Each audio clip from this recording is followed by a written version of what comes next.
Students, आज हम लोग यहाँ पर किस लिए इकट्ठा हुए हैं? आज क्या है? आज है सुभाष चंद्र बोस जी की जयंती। ठीक है, सुभाष चंद्र बोस जी 23 जनवरी 1897 को उनका जन्म हुआ था। कहाँ हुआ था? कहाँ हुआ था? उड़ीसा के कटक में उनका जन्म कहाँ हुआ था? उड़ीसा के कटक में। बचपन से ही वो पढ़ने में एकदम अव्वल दर्जे के स्टूडेंट थे। ठीक है, कैसे स्टूडेंट थे? अव्वल दर्जे। उनको पढ़ाई बहुत ही पसंद था। बचपन से ही उनको पढ़ना बहुत ही ज्यादा पसंद था। इसलिए क्या हुआ कि डेट याद नहीं आ रहा है, बट सिविल सर्विसेज, ठीक है, इंडियन सिविल सर्विसेज का जो एग्जाम था उसमें उन्होंने 4th पोजीशन लाया था। कितना? 4th पोजीशन ये होता है कि जब कोई 1 लाख to 2 लाख उस समय 1 से 2 लाख स्टूडेंट एग्जाम दिए थे, उसमें उनका 4th पोजीशन था। 2 लाख स्टूडेंट में आपका अगर 4th पोजीशन होता है तब आप समझ जाइए वो किस लेवल के स्टूडेंट थे। ठीक है, उसके बाद क्या हुआ, उन्होंने सिविल सर्विसेज का जॉब क्या किया? ज्वाइन किया। ज्वाइन करने के बाद 1919 में कुछ हुआ था भारत में। क्या हुआ था? जलियांवाला बाग हत्याकांड हुआ था ना। जलियांवाला बाग हत्याकांड के बाद उन्होंने सिविल सर्विसेज का जो जॉब था उन्होंने उसे छोड़ दिया। उन्होंने क्या कर दिया? उसे छोड़ दिया। उसके बाद उन्होंने एक फौज का गठन किया जिसका नाम रखा आजाद हिंद फौज। क्या रखा उनका नाम?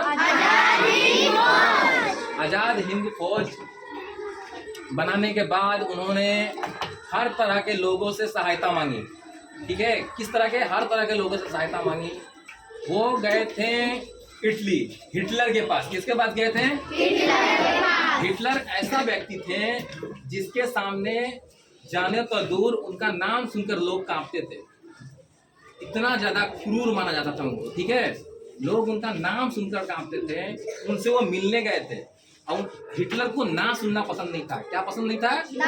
ना सुनना पसंद नहीं था। लेकिन सुभाष चंद्र बोस जी थे, वो उनके पास जाकर कुछ मांगे। ठीक है, लेकिन उन्होंने कुछ बोला। किसने? हिटलर ने। तो उन्होंने उसे मना कर दिया, जो हिटलर को पसंद नहीं आया था। क्या हुआ था?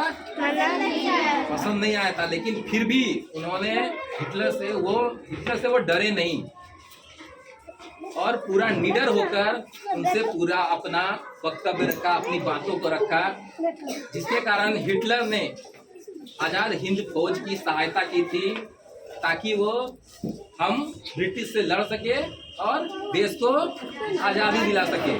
ठीक है, 1992 के बाद जब वो उनका देहांत हो चुका था, मरने के बाद 1992 में उनको क्या मिला? भारत रत्न। ठीक है, क्या मिला उनको 1992 में? भारत रत्न। इससे पता चलता है कि वो कितने महान व्यक्ति थे। ठीक है, वो बच्चों को बहुत ही प्यार करते थे और वो हमेशा कहते थे कि बच्चे ही देश का भविष्य है। आप लोग भी देश का क्या है? भविष्य है। इसलिए आप भी चाहेंगे कि भविष्य में आप क्या बने? सुभाष चंद्र बोस जी जैसा एक महान व्यक्ति बने। इसके लिए सबसे ज्यादा जरूरी होगा आपको स्टडी, पढ़ाई सबसे ज्यादा जरूरी होगा। किसके लिए? आप लोगों के लिए पढ़ाई बहुत ही ज्यादा जरूरी है। आप पढ़िएगा, आप समझ सकते हैं फ्यूचर के, भविष्य के आप क्या बन सकते हैं? सुभाष चंद्र बोस जी। उनको आज हम नमन करते हैं। धन्यवाद।